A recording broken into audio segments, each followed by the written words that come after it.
Good evening, everyone. I'd like to call the Monday, July 25th, Cranston City Council meeting to order. Madam Clerk, will you please take the roll? Councilwoman Marino, Present. Councilwoman Manzulli, Present. Councilwoman Vargas, Councilwoman Jermaine, Present. Councilman Donegan, Present. Councilman Campiano, Present. Councilman Riley, Council Vice President Ferry, Present. Council President Paplaskas. Present. Just let the record show that Councilmember Riley had a pre-planned vacation with his family this week, so he's not here in attendance. Moving on, I'd like to invite you all to join me in the Pledge of Allegiance.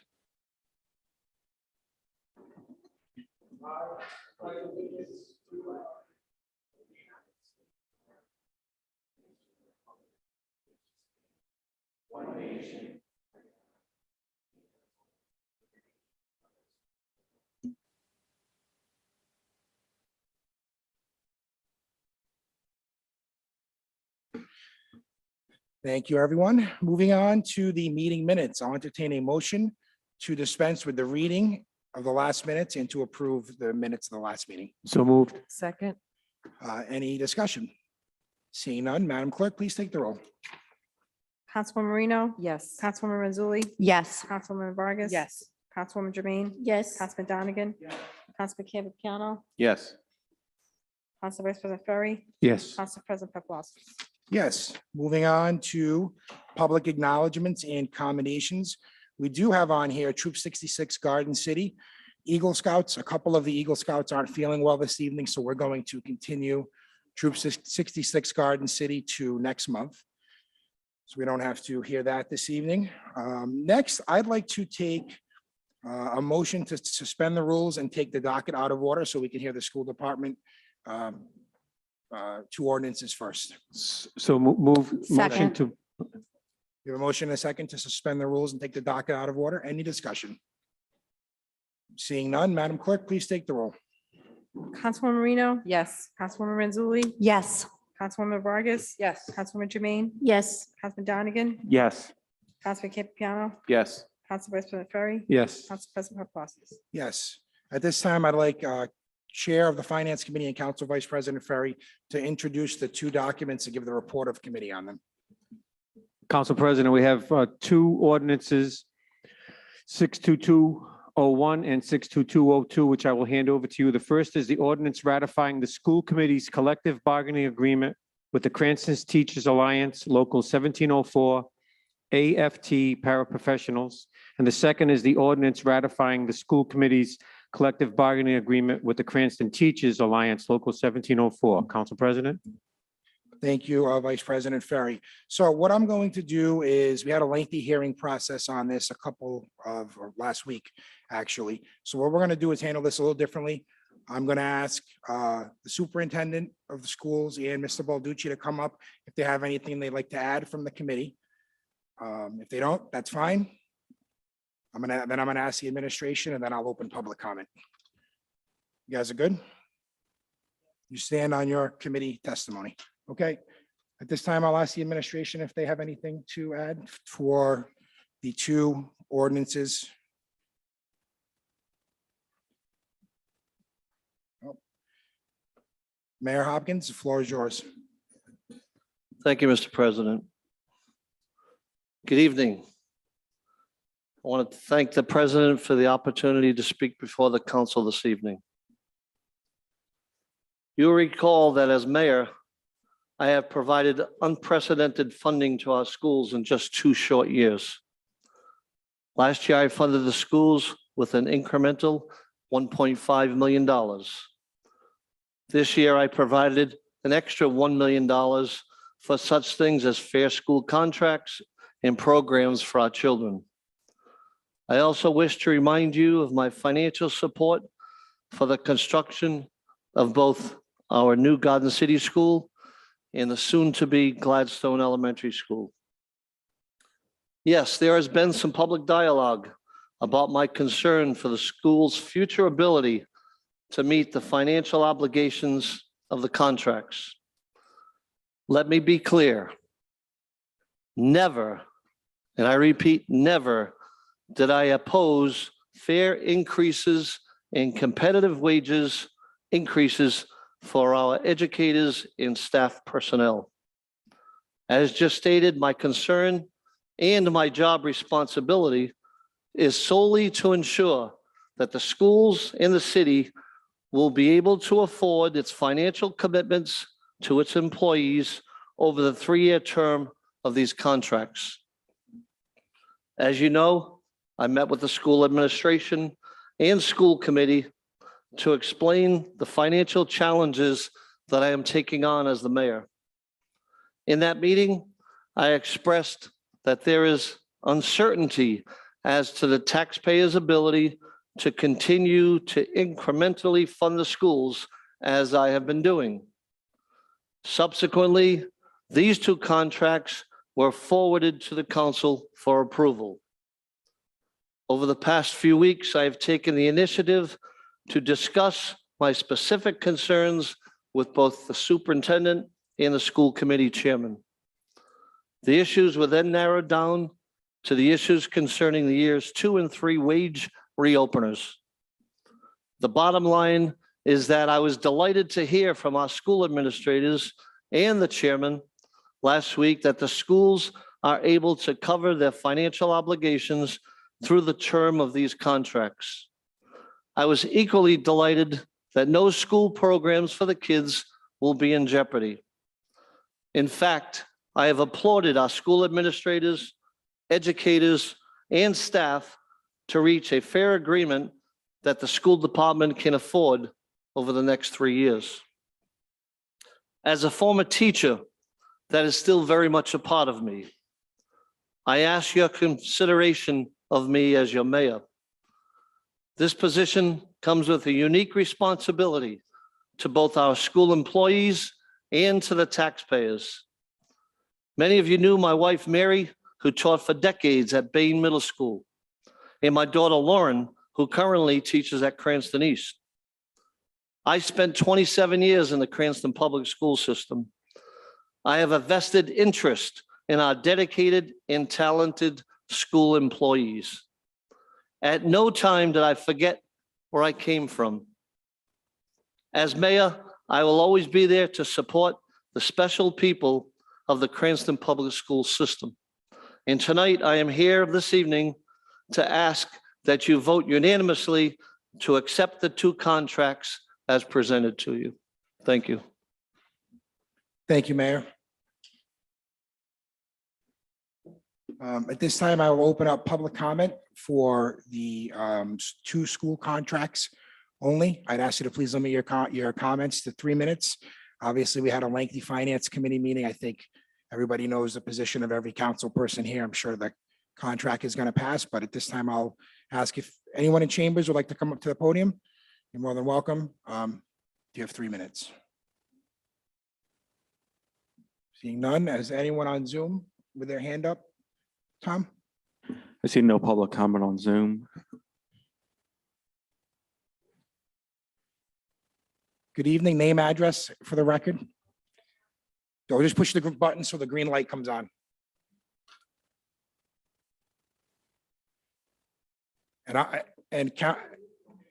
Councilwoman Renzulli, would you mind being the timer like you did at the Finance Committee meeting? Thank you. Thank you.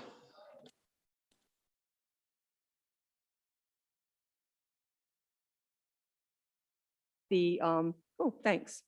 At the Finance Committee last week, we did have a rough road. I'm glad that people have turned their opinions to what's really important, because we have a very fair and equitable contract.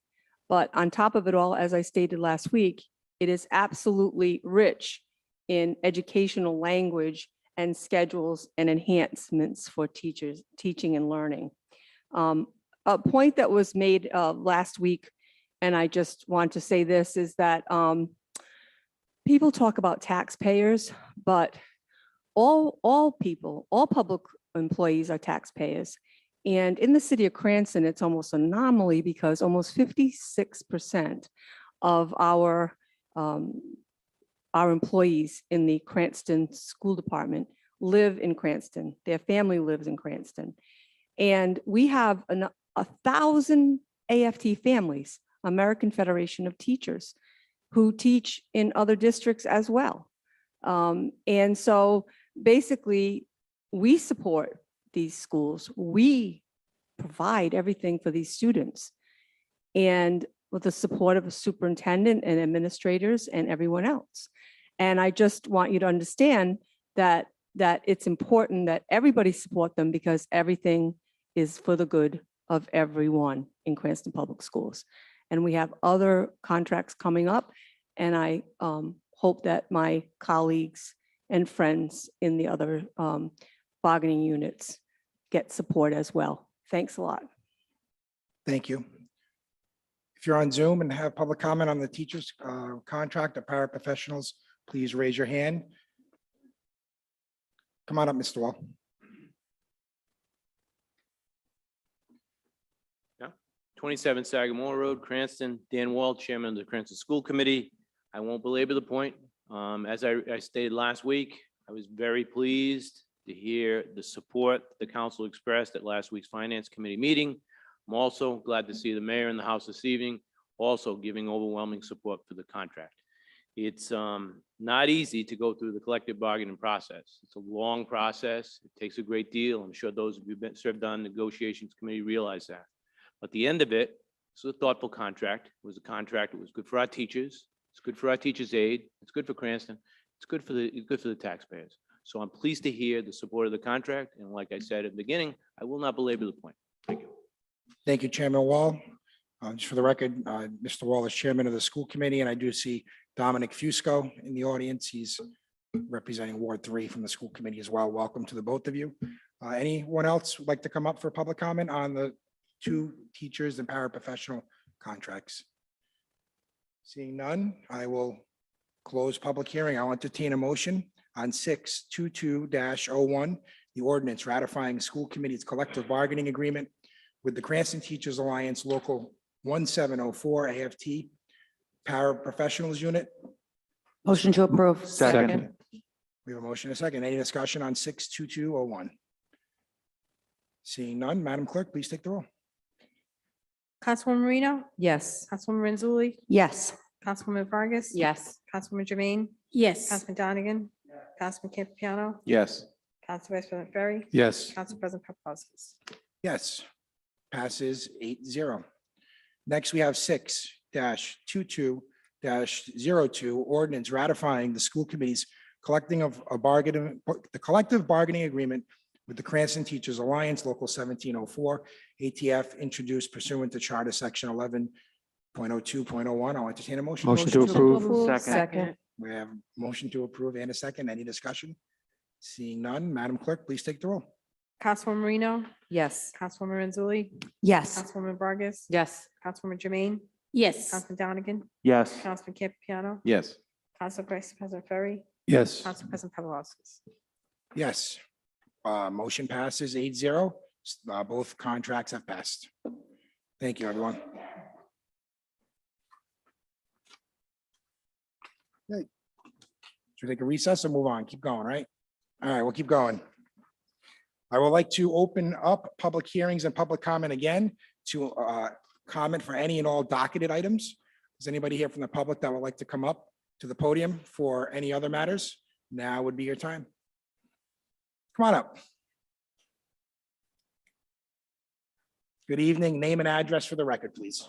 Good evening, everyone. My name is Dorothy E. McDonough. My address is 23 Edge Street, Cranston, Rhode Island. I am here to speak about the proposed project at the Legion Bowling Alley. I have been doing some reading, and I'm really surprised that no one has really picked up on some of the issues that I'm going to bring to you now. For one, I've been reading that it's going to be quite an icon from the highway at 4 stories, this brand new proposed building. I surveyed Reservoir Avenue, Park Avenue, Pontiac Avenue. There is no 4-story buildings that are directly on the sidewalk. The other issue is the size and magnitude of this proposed building. 72 apartments in an overdeveloped part of the community. I grew up in Auburn. I live off of the main artery of Park Avenue, which we were without for 2 years. And I do have a few questions. One of the questions I have is, what kind of traffic study was done for this proposal? I would be very interested to know if a traffic study was done during a school year, because we haven't had school those 2 years. I don't know if anybody has done a traffic study when buses from Cranston East are trying to make it up Park Avenue from Edgewood. I know that anybody who comes to the Dew Temple area in the morning, especially when school is starting, can see how congested that small, tiny neighborhood is with just traffic getting to the school. There's only one entrance into that area. There's 2 ways to get in and out of that area. It abuts the highway, so there is no getting out from the back. You either get out from Park Avenue or you get out from Pontiac Avenue. And it's virtually impossible in the morning. My concern is that the traffic that that building of that magnitude is going to create is not going to just create traffic problems here. It will all the way to Warwick Avenue. And I happen to know that because I experience it every single day when school is in progress from Parkview, Cranston East, and the elementary school. Getting up Park Avenue is usually a struggle when we have a bridge, which we have now again, which I'm very pleased with. And I want to also tell you that, you know, the people in the, I know it's not Budlong, but, you know, the back of where Waterman is, have really had a problem themselves for the past 2 years, because we've been using that as a little bit of a cut through and highway to get from one end of Cranston to the other. So imagine that now we're going to have that same kind of exasperation. So it will affect that community. It will affect Edgewood. It will affect our Dew Temple community. The traffic issue, I don't feel, has been fully explored the way that it should be. And I would like to see the traffic studies that were done if they are available. Thank you. If, I don't know if they are available, but if they are, I would love to see when they were done, what time of the day they were done, because they should really be done at the start of school, and they should be done when school is dismissed. Thank you. You're at your My 3 time. minutes? Oh, you went way over your 3 minutes. Oh, I'm sorry. That's okay. But I will be back. I will be back to object to this. Again, I'm not against the project. I object to the magnitude of it. I also want to remind people that is a community. Can you imagine walking out your door and having to look at a 4-story building? Which will, by the way, affect everybody who looks out the door in that community. Thank you for Thank you so for much. the opportunity to speak. Thank you. Anyone else in chambers? If you're on Zoom and would like to speak, just raise your hand in the app and we'll get to you shortly. Anybody else in chambers like to speak? Come on up. Hi, Good evening. Name and address for the record, please, and try to Russell keep the Souza, comments in 3 minutes. 123 Midwood Street. I'd like to discuss the rodent problem in the stadium area still. Last year, they did a decent job getting rid of the rodents. The city had to hire independent exterminators. They got rid of them, but they're back again. Probably because of the same woman that people seen of still feeding animals and birds. I spent a lot of money on my car from them chewing the wires. I got neighbors here with the same problem. And this woman's been, I mean, there's birds, there's seagulls around her house. And it was going for a year. The city man, Dave, that fills up the bait boxes. He came by last week. Every bait box was empty again. 6 weeks ago, they were full. We can't take this again. Channel 10 had to come down to straighten out this problem. If that's what it's going to take to do it, the city's got to get involved with this woman. The problem is on Kaporal Street. I got other people here to speak. Thank you. Thank you, sir. I let you speak, but this is for, this part of the agenda is for docketed items. Your item is not docketed, so if you're here for an item that's not on the docket, just hang out with us. We're gonna get to a portion, shortly down the docket. We'll let you come up. That's all right. We gave you your bite at the apple. All right. On a docketed matter, if would like to come up, Mr. Wall, come on up. I assume this isn't about the school contract. No. And I think I'm speaking at the right time. It's regarding the update regarding Topgolf. That be, am I? It's on council member communications. That should really wait till undocketed items. Wait till, all right. So wait Yeah, I till- think that's under council member communications. It's not something that we're going to vote on tonight. You know what? You get to hang out with us longer, Mr. Wall. Anyone else here for a docketed item? Anybody on Zoom? Mr. Lima, Claire Stat Muller. on a docketed item? All right, Claire, come on in. The floor is yours. And this is for docketed matters. Here I am. Hello, Claire Stottmuller, 963 7 Mile Road. I address docket item 13. May I? Agreement by and between State of Rhode Island Department of Transportation and the City of Cranston for the gratis transfer for streetlight facilities to the DOT. That is a transfer of the control over 628 streetlights. While it may seem like a good deal for Cranston to be rid of the responsibility of maintaining 628 lighting facilities and seemingly be compatible with the Green New Deal to have them outfitted with LED lights, I ask you, council members, prior to your voting, to consider the following. Outsourcing away from public oversight in Cranston to the huge entity of the RIDOT is unacceptable and dangerous. This is not responsible stewardship. More information is needed. Abdication of rights is not how a community protects itself. Have the men and women of the community been made aware of this transfer? The LED lights that will be attached to these lighting facilities are not the innocuous energy savers they are promoted to be. LED lights cause depression, as experienced by truckers exposed to them. LED lights are dangerous for birds and insects, yet one of the roads given away in this power grab is the rural Pippin Orchard Road, where there are beehives, fruit and vegetable farms, including the Urban Edge Farm growing our food. Has there been an environmental impact study? Are these lighting facilities insured? By whom? Similarly, so-called smart meters are advertised as energy savers, yet none of them has a UL code, which means they do not meet standard electric code. They have been causing fires in homes.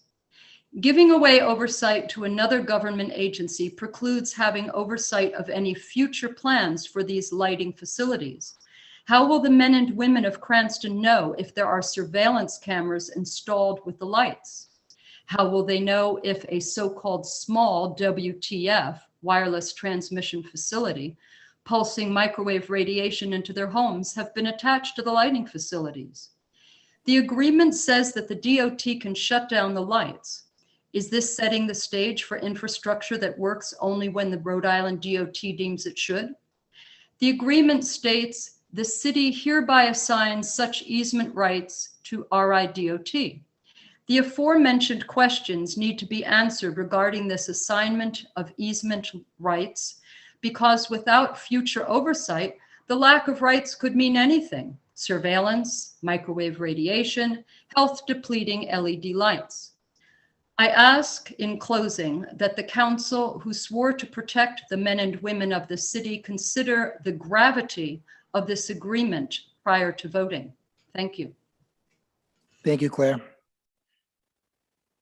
Tom, anybody else on Zoom with their hand up? Steve Frias.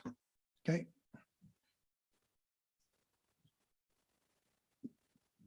Mr. Frias, name and address for the record, and please try to limit your comments to 3 minutes.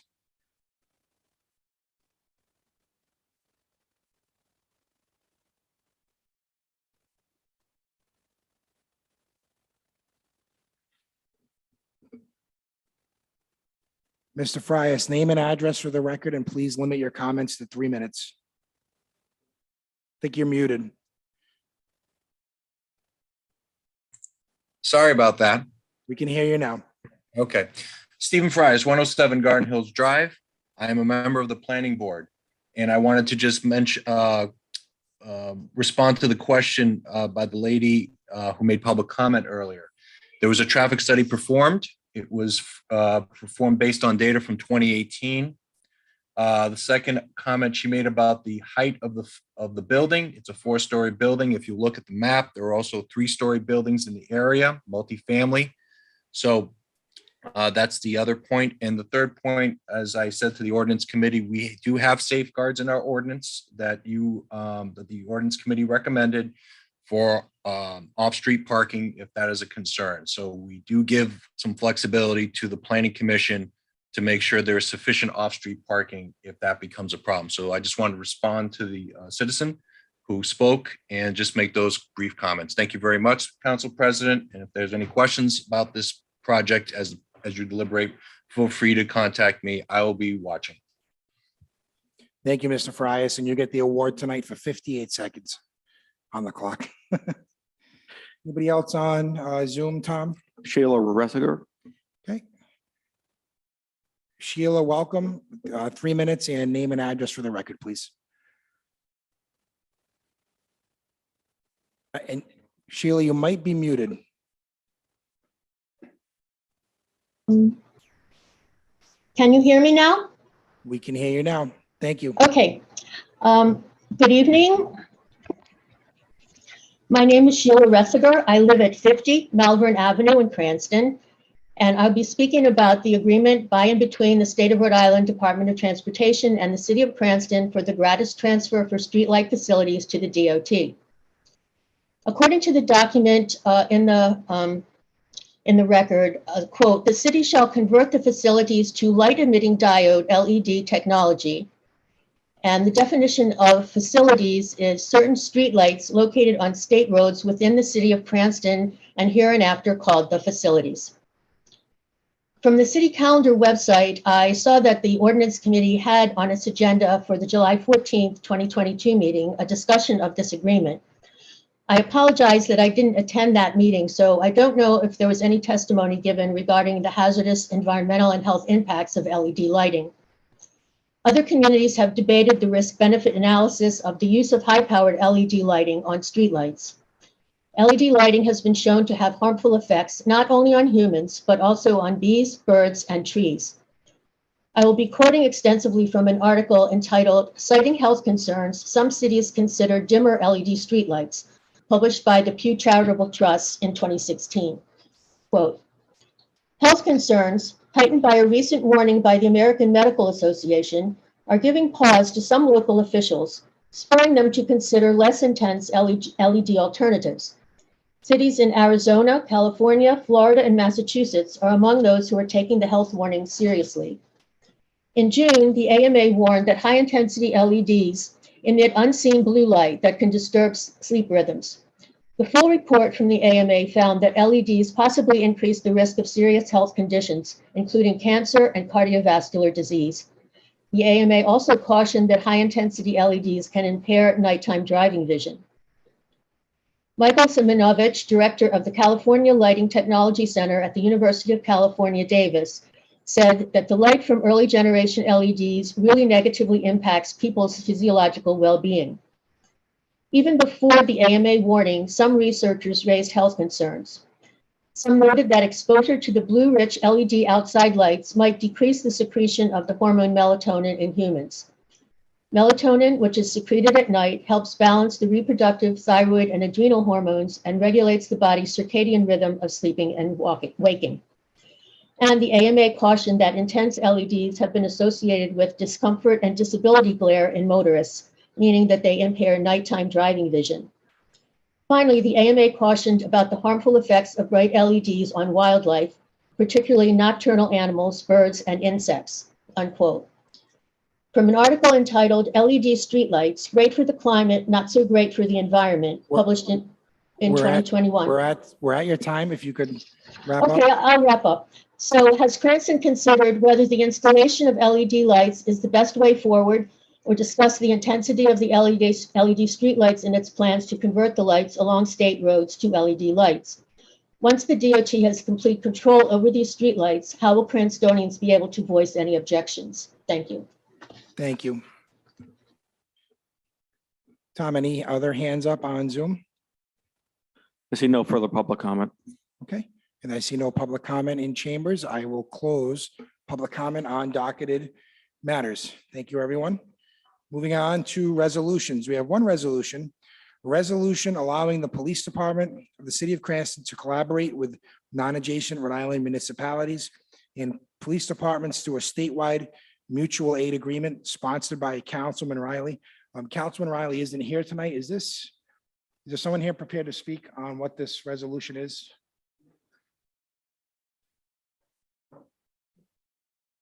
Solicitor Malay, the floor is yours. I'm happy. What's that? The floor is yours. Thank you, Mr. President. Members of the council, member of the public, thank you. This resolution is adopted by the city based on 42-2, which was amended in the last legislative year. Mutual agreements between police departments used to have to be contiguous. So in other words, Cranston would have to do it with Situate or West Warwick and so forth. The law was amended in the last legislative year to allow, and I'm using an example, Cranston Police Department could agree with the town of Westerly for mutual aid for whatever that reason, or the city of Providence, even though it's next to us, or the city of Woonsocket. So no longer do you have to be next to each other to engage, but it does require the approval of the city council, which is why this is here today. It's been requested by our chief of police, Colonel Winquist, and I recommend its passage. Thank you. I'll entertain a motion on this for discussion. Motion to approve. Second. A motion to approve and a second. Councilmember Marino. Thank you, Council President. While I very much respect the fact that Solicitor Malay is represented, that the chief is in police and the colonel is in favor of this resolution this evening, typically, I believe it's our experience to have resolutions go to committee first in something of this nature. As a council member, I would prefer to hear it in committee with further information and discussion. Yeah, I didn't see this on the docket, and that's my mistake. I didn't get a copy of this or have any correspondence on it beforehand. Usually I'll let ceremonial resolutions come direct to the floor, and I've been pretty consistent the last year and a half sending everything to the committee. If there's no date on this where you need it right away, I'd like to send this to Safety Services Solicitor, unless you need to know, just so that way we can have the police chief or his designee here to just give us an update on it and talk about it. I don't have a problem with that. I would suggest as long as we can get it on by August, just because time is of the essence on this matter. For whatever reason, again, it could be nothing important, but if, and we go back to in 2020, when Cranston was shut down in Garden City, and we had to rely on the police departments in the surrounding neighborhoods, this would allow the police department, any type of emergency situation, to ensure that we have the proper police presence in our city, and vice versa. It actually goes the other way, so that if Woonsocket, for whatever reason, needed our police officers, or Pawtucket. So if you want to send it to committee, I leave that up to you, but as long as we can get it done as quickly as possible. Solicitor, I believe the docket's going to go out tomorrow or the next day, so the Thank you. meeting's going to be here pretty quick. Thank you, Mr. President. Thank you, We Councilwoman. do have a motion to approve on the table. Any other discussion on this before I suggest we make a motion to continue this and send it to committee? Councilmember Donegan. I'll withdraw my motion to approve. Okay. Motion to continue. Or motion to commit to Safety Services Committee. I think that's right, what we need.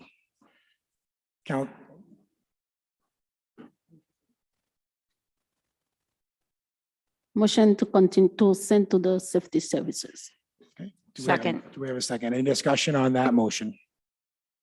Seeing none, Madam Clerk, please take the roll.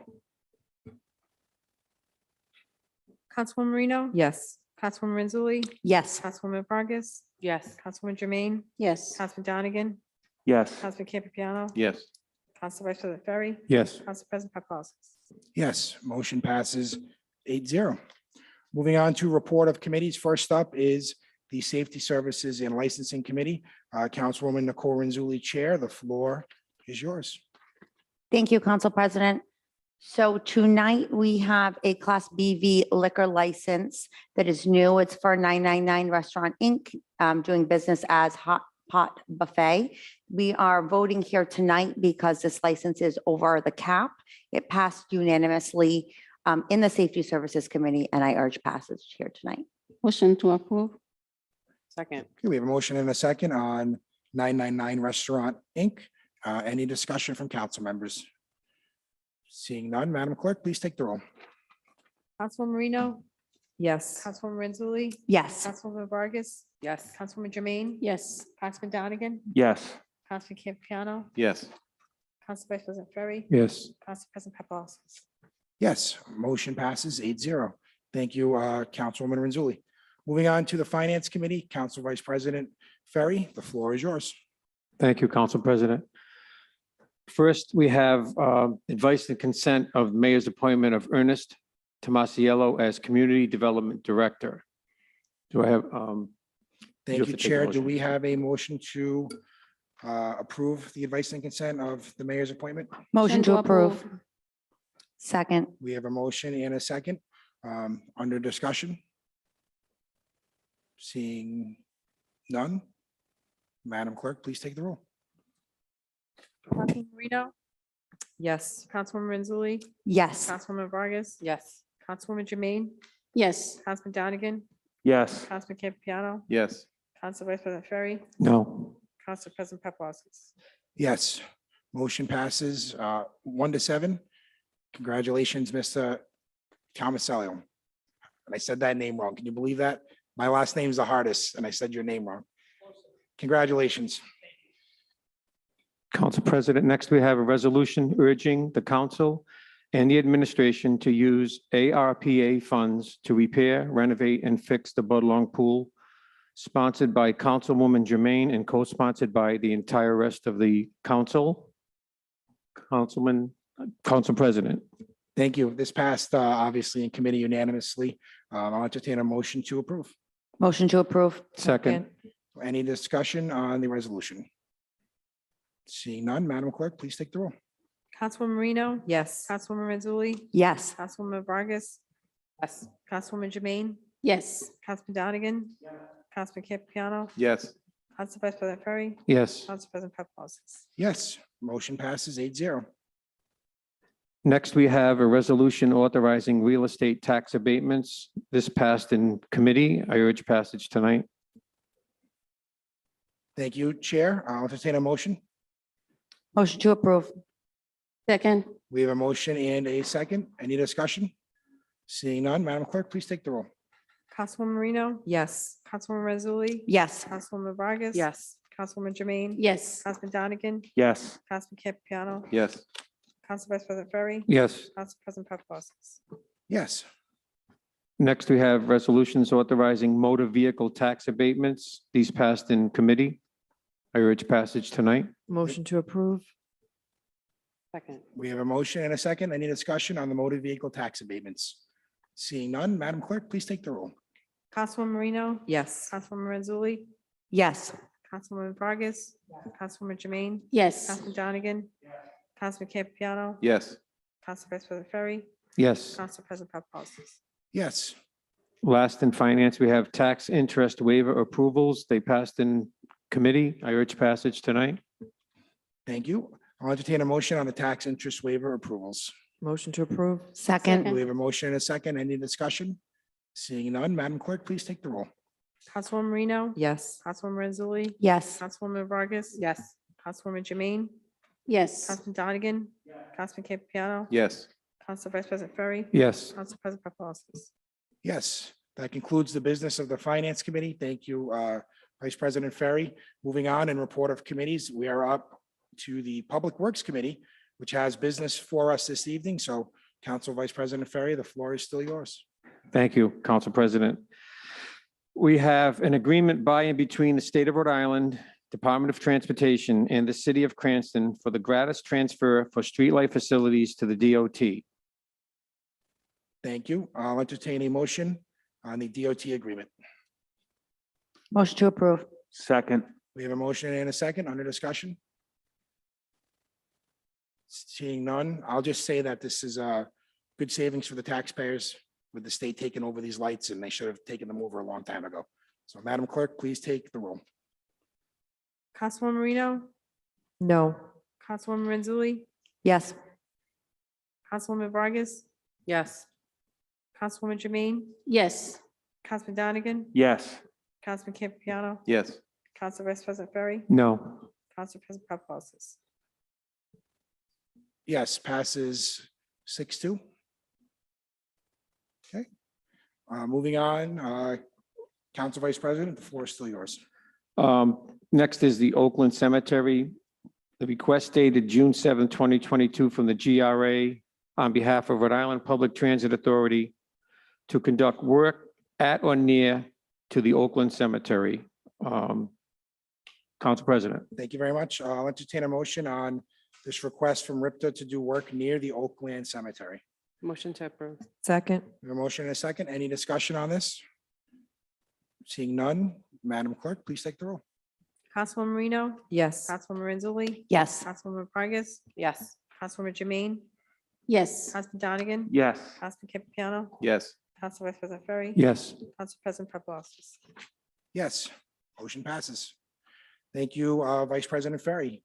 Still in reports of committees, we're going to go to the Ordinance Committee, and stepping in for Chair Matthew Riley will be Vice Chair Nicole Renzulli. The floor is yours.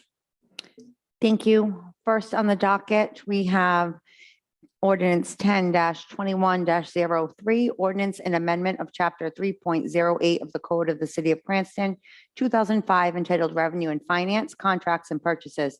This is sponsored by Councilwoman Vargas, Marino, Councilman Donegan, and Council Vice President Ferry, co-sponsored by myself, Councilwoman Renzulli, Councilman Riley, and Council President Paplaskas. This passed in committee, and I urge passage tonight. Motion to approve. Second. Okay, we have a motion and a second. Any discussion? Seeing none, Madam Clerk, please take the roll. Councilwoman Marino, Yes. Councilwoman Renzulli, Yes. Councilwoman Vargas. Yes. Councilwoman Jermaine, Yes. Councilman Donegan, Yes. Councilman Campiano, Yes. Council Vice President Ferry, Yes. Council President Paplaskas. Yes, Okay, thank you. Moving on, we have two ordinances that are part of the Legion Bowl project. The first one being 4-22-04, ordinance and amendment of the 2010 comprehensive plan of the city of Cranston as amended 2012, 641 Park Project, Legion Bowl. This is sponsored by Mayor Hopkins. This passed in committee, and I urge passage tonight. thank you. I'll And to entertain a approve. motion. Second. We have a motion to approve and a second. Any discussion? Seeing none, Madam Clerk, please take the roll. Councilwoman Marino, Yes. Councilwoman Renzulli, Yes.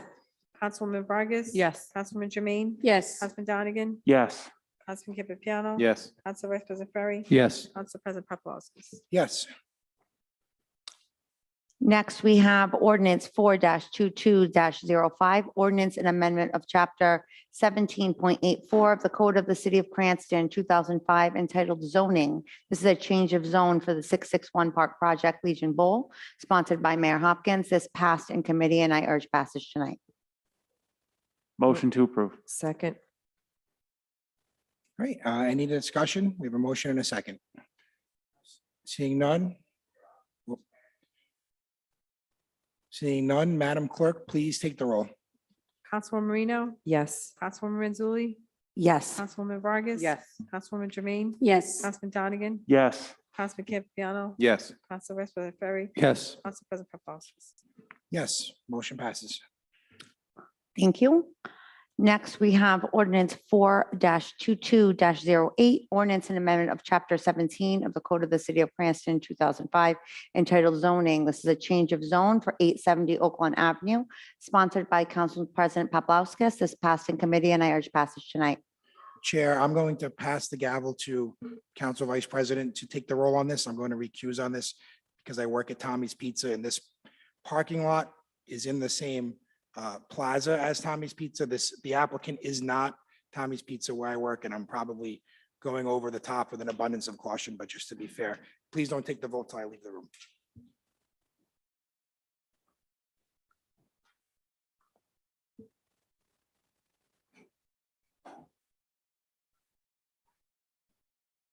Do I have a motion to approve 422-08? Second. Any discussion?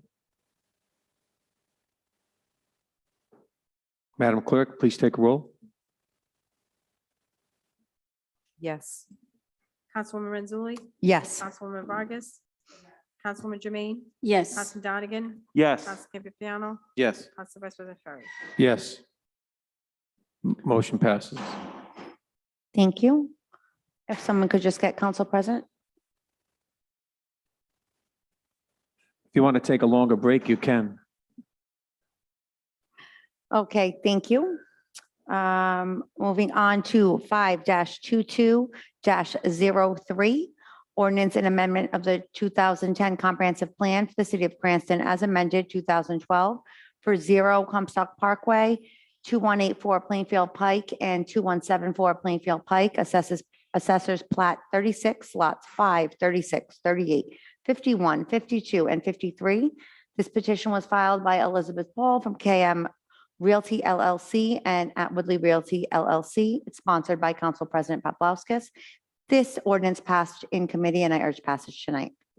Motion to approve. Second. Okay, we have a motion and a second. Any discussion?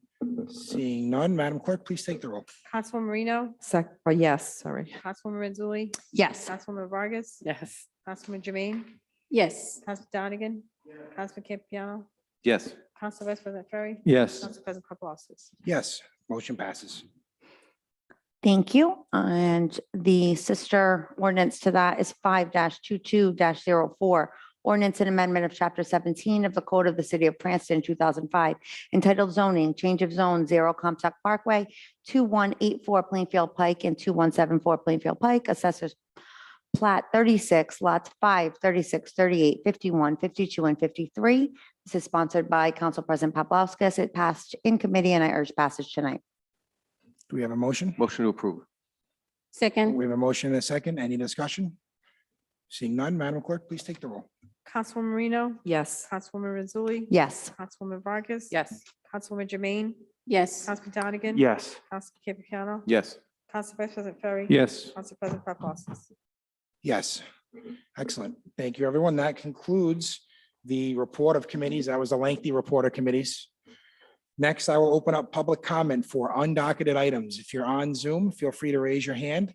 If you are in chambers and would like to come up, please come up, name and address for the record, and please try and limit your comments to 3 minutes. Thank you very much. Hi, thank you for your time, City Council. My name is Rachel Ware. I live at 15 Connecticut Street. Okay. Good evening, City Council members, and thank you for your time. I am here asking for your help with a matter that has caused our family many grievances and have gone unresolved in the city of Cranston. On September 6th of 2019, my fiance, Josh Mello, was arrested in front of his then 9-year-old daughter at George Peters Elementary. It was the first day in her new school. We were picking her up, and we had done so for 4 years in the previous school with no issues. The principal, Janet Antonelli, revoked Josh's parental rights when she had no authority to do so. There was no court order active in the family court and nothing filed with the police department that prevented him from picking up his child that day. In fact, his daughter's teacher knew that he was picking her up and made sure to bring her down for dismissal instead of waiting for the bus. Upon the teacher handing his daughter to Josh, the principal then yelled, "He can't take her." Josh asked to speak in private, and they went into the office. We were all taken back and unsure why this had happened. Josh proceeded to the office and an officer joined them. She found Josh in the system and confirmed to the officer that yes, he indeed is the dad and has permission to pick him up, but I still don't feel comfortable. I want to call the superintendent. Josh stated, "You have no right to prevent me from taking my child," and proceeded to walk out of the office. Unabated by the officer, not told to stop, he rejoined myself, the teacher, and his daughter. We quickly finished our conversation and headed to our vehicle.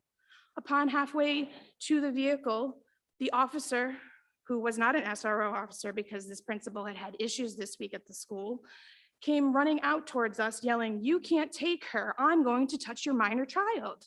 Josh, being a father, says, "You're not going to touch my child." And he was aggressively arrested and assaulted in front of the school, in front of his then 9-year-old daughter.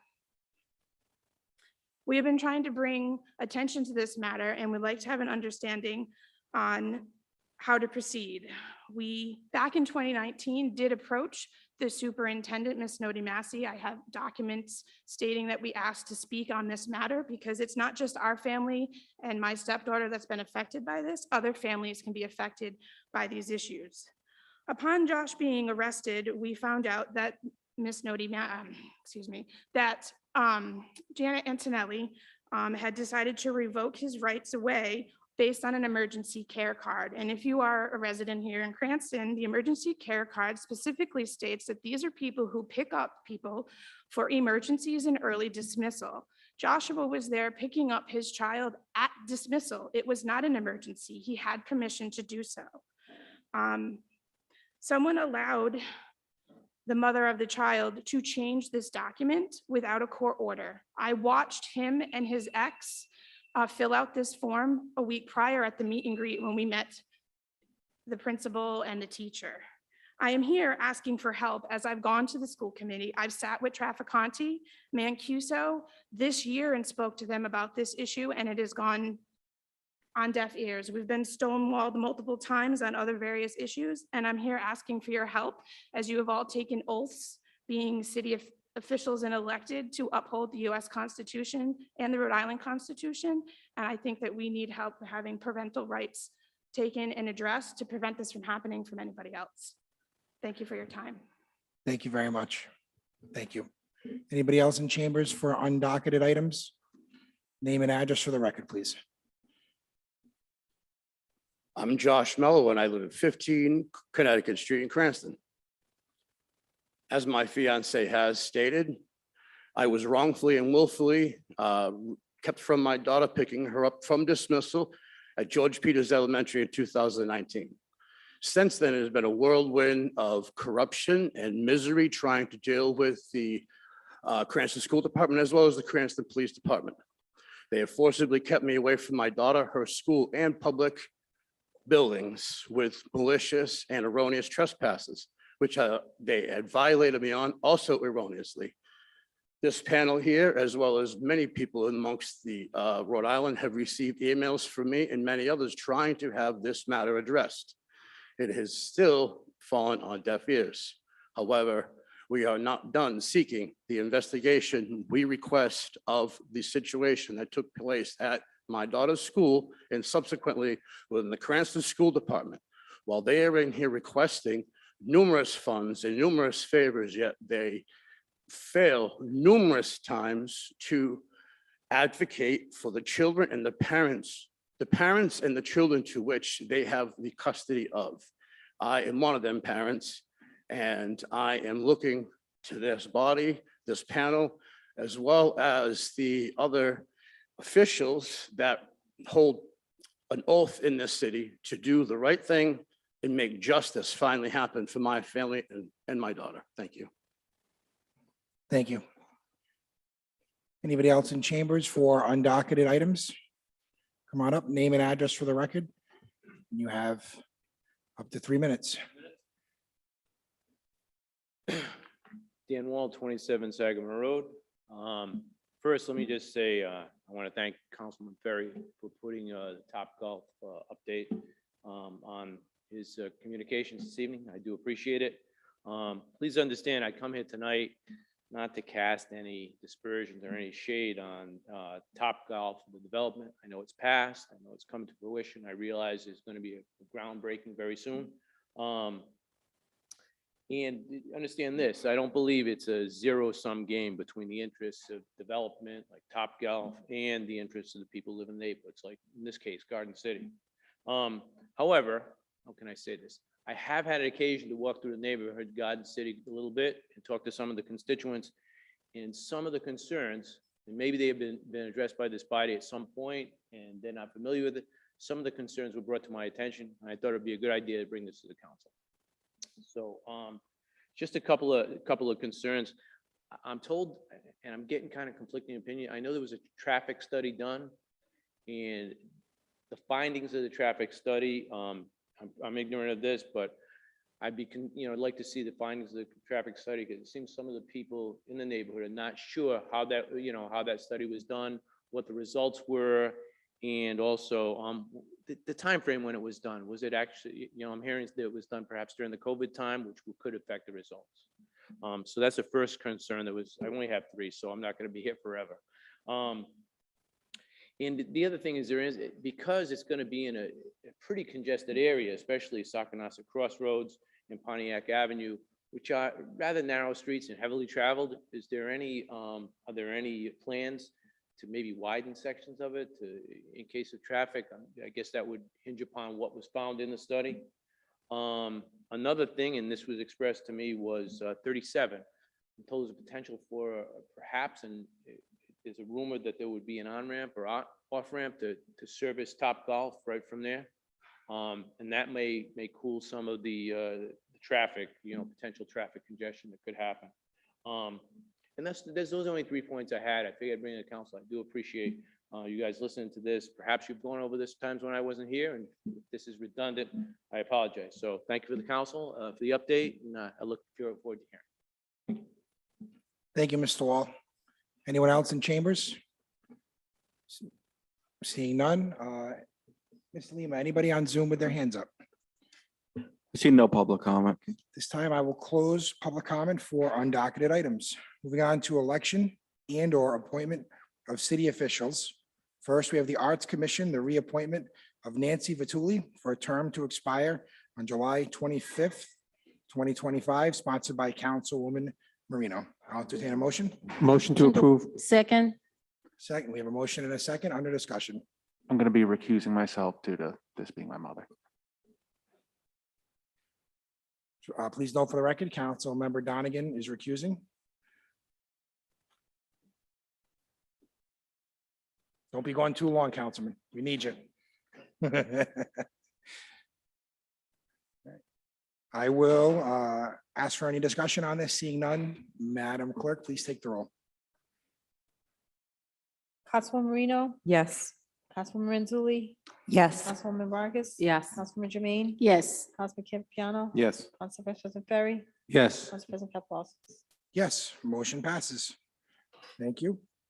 Moving on, we have the reappointment of Danielle Izzi as second alternate member for a term set to expire July 25th, 2025. And this is the reappointment, and I sponsored Miss Izzi. Motion to approve. Second. A motion and a second. Any discussion? Seeing none, Madam Clerk, please take the roll. Councilwoman Marino, Yes. Councilwoman Renzulli, Yes. Councilwoman Vargas, Councilwoman Jermaine, Yes. Councilman Donegan, Councilman Campiano, Yes. Council Vice President Ferry. Yes. Council President Kaplan. Yes, motion passes. Moving on to the Tax Assessment Board of Review. This is for the reappointment of Stephanie Sosha for a term to expire July 25th, 2025, sponsored by myself. Motion to approve. Second. A motion and a second. Any discussion? There being none, Madam Clerk, please take the roll. Councilwoman Marino, Yes. Councilwoman Renzulli, Yes. Councilwoman Vargas, Yes. Councilwoman Jermaine, Yes. Councilman Donegan, Yes. Councilman Campiano, Yes. Council Vice President Ferry, Yes. Council President Kaplan. Yes. Next, we have a reappointment to the Building Appeals Board. This is the reappointment of John Phillips for a term set to expire July 25th, 2027. I'll entertain a motion. Motion to approve. Second. Any discussion? Seeing none, Madam Clerk, please take the roll. Councilwoman Marino, Yes. Councilwoman Renzulli, Yes. Councilwoman Vargas, Yes. Councilwoman Jermaine, Yes. Councilman Donegan, Yes. Councilman Campiano, Yes. Council Vice President Ferry. Yes. Council President Kaplan. Yes, motion passes. Next, we have the Juvenile Hearing Board, the reappointment of Raymond Coyer for a term set to expire December 1st, 2025. I'll entertain a motion. Motion to approve. Second. Motion and a second. Any discussion?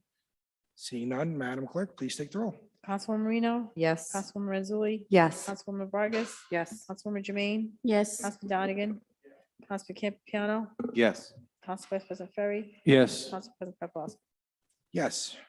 Next up, we have the reappointment of Joseph Morocco for a term set to expire December 1st, 2025, and this is also for the Juvenile Hearing Board. I'll entertain a motion. To approve. Second. Motion and a second. Any discussion? Seeing none, Madam Clerk, please take the roll. Councilwoman Marino, Yes. Councilwoman Renzulli, Yes. Councilwoman Vargas, Yes. Councilwoman Jermaine, Yes. Councilman Donegan, Yes. Councilman Campiano, Yes. Council Vice President Ferry, Yes. Council President Paplaskas. Yes. Next up, we have the Zoning Board of Review, a reappointment of Christopher Bernano for a term to expire July 25th, 2027. Motion to approve. Second. The motion and a second. Any discussion? Councilmember Renzulli. Thank you. Is it appropriate to be added as a to ask to be added as a co-sponsor? Sure. Thank you. Any other discussion? Madam Clerk, please take the roll. Councilwoman Marino, Yes. Councilwoman Renzulli, Yes. Councilwoman Vargas. Yes. Councilwoman Jermaine, Yes. Councilman Donegan, Yes. Councilman Campiano, Yes. Council Vice President Ferry, Yes. Council President Paplaskas. Yes, and I'm sure Christopher Bernano is watching on YouTube right now, so hi, Chris. Moving on to the Audit Committee. This is the appointment of Councilman Richard D. Campopiano for a term to expire January 2nd, 2023. And a little background on this, when we put the committees together, I appointed Richard to replace Council Member Ferry when Ed Brady resigned and we shuffled the deck a little bit. I didn't realize that the Audit Committee, the council members that get put on need a vote of the full council. So that's full disclosure, that's my mistake, so I want to correct it and put Richard before us, so. Accuse myself. Gonna recuse? Right. I don't think you have to, but it's a vote of the council, you're elected. All right. All right, I'll entertain a motion on Councilmember Campopiano. Motion to approve. Second. All right, any discussion? Seeing none, Madam Clerk, please take the roll. Councilwoman Marino, Yes. Councilwoman Renzulli, Yes. Councilwoman Vargas. Yes. Councilwoman Jermaine, Yes. Councilman Donegan, Council Vice President Ferry. Yes. Council President Paplaskas. Yes. Motion passes. Moving on to the last appointment of the evening, Municipal Court, the appointment of Elizabeth Bettis as Court Administrator and Clerk of the Court. This is sponsored by myself and Council Member Vargas. I'll entertain a motion. Motion to approve. Second. We have a motion and a second. Any discussion? Council Member Renzulli. Thank you. I just want to say in my experience with Ms. Bennett, it's been phenomenal. Anything you need regarding the court, you can go in there, ask questions. She has ideas for everything in the city. This has been a long time coming. So I hope that I urge passage of this tonight, and I'd like to be added as co-sponsor. Thank you. Sure. Any other discussion? Seeing none, Madam Clerk, please take the roll. Councilwoman Marino, Yes. Councilwoman Renzulli, Yes. Councilwoman Vargas. Yes. Councilwoman Jermaine, Yes. Councilman Donegan, Councilman Campiano, Yes. Council Vice President Ferry. Yes. Council President Paplaskas. Yes, congratulations. I was the longest election of city officials I think I've ever seen at one time on a docket. Moving on to report of city officers, I see none. After that, we have the executive communications, the legal expense analysis report.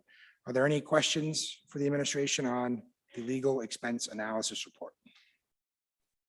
Seeing none, we'll move on to the next agenda item, Council President Communications. I just want to say congratulations to the St. Mary's Feast Society.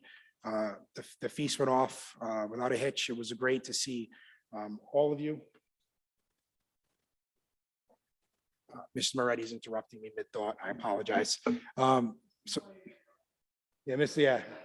All right, so just want to congratulate St. Mary's Feast on a wonderful feast. It's a great event. We saw many of you there.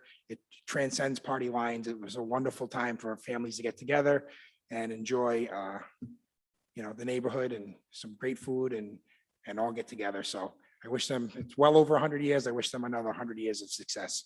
So that's all I have for Council President Communications. Solicitor Malay, did you have something? Come on up to the podium. We're gonna back up to executive communications. Director Moretti had something. Director Moretti, the floor is yours. Thank you, thank you. Just kind of a point of order. As you know, I think we're all pretty disappointed at the Finance Committee meeting with the outburst of school committeeman Sears. Just have to defend Mr. Malay. We thought that those comments were extremely inappropriate, especially the vulgarities. I know Councilman Ferry did everything he could to contain that. And I'm sure Council President wasn't happy, but we just can't have that. And by being responsible for the administration, I just have to defend our department heads that we're not treated with that level of profanity and disrespect. Otherwise, frankly, the mayor won't allow us to present ourselves should that continue. Again, no accusations. I know Mr. Ferry did everything he could to contain himself. Mr. Malay was merely offering legal advice to the council. I'm sure everyone's in agreement, but I had to come forward and say these words to defend one of our department heads. Thank you. Yeah, thank you. We're not going to get into it a lot here tonight. I appreciate you saying that, but obviously Vice President did a great job running the meeting last week at Cranston East. The meetings that we have at East are never easy. Certainly there was a member during public comment that had an outburst, and don't take it personal, obviously, but we'll do our best to make sure that we have decorum and civility moving forward, and we'll push forward. Thank you, guys. All right, so we did executive communications, we did council president communications. Moving on to council member communications. Council Vice President Ferry, it looks like you are first up. The first item I had on there, I am actually going to put on the Finance Committee meeting for next Monday. I already gave that information to the clerk. Thank you. Second thing is, if the administration wants to step up and give us an update on Topgolf, and if you have any information about traffic, you can offer that to us at that time. I did have a long conversation with Director Pizzulo today, and I do have his comments too. So if you want to go, Sure, please. wonderful. If you don't mind also, we have Doug McLean from planning, so maybe I could say a few words, and if possibly need any other further questions, he can fill you in. What happened is as we know about Topgolf, that all approvals were gained several years ago under previous council, previous administration. It was approved by RIDOT, their plans, DEM, as we mentioned, the council at the time, certainly the planning board. As to Topgolf itself, I think we all know that the Capianato Group has with the owners of Topgolf, plan on a press conference this Wednesday to do a formal groundbreaking announcement. We're aware of that. As to the details, we don't have further details, but the Capianato Group wishes that we defer to them at that time to whatever they would like to present. But it's I think it's a very positive thing. Obviously, the site work has begun, as we all know. As to traffic, anecdotally, coming from some of those reports back then, Citizens Bank, who the prior employer there at that facility at 100 Sacanasset, employed 2,000 employees or had parking for 2,000 employees.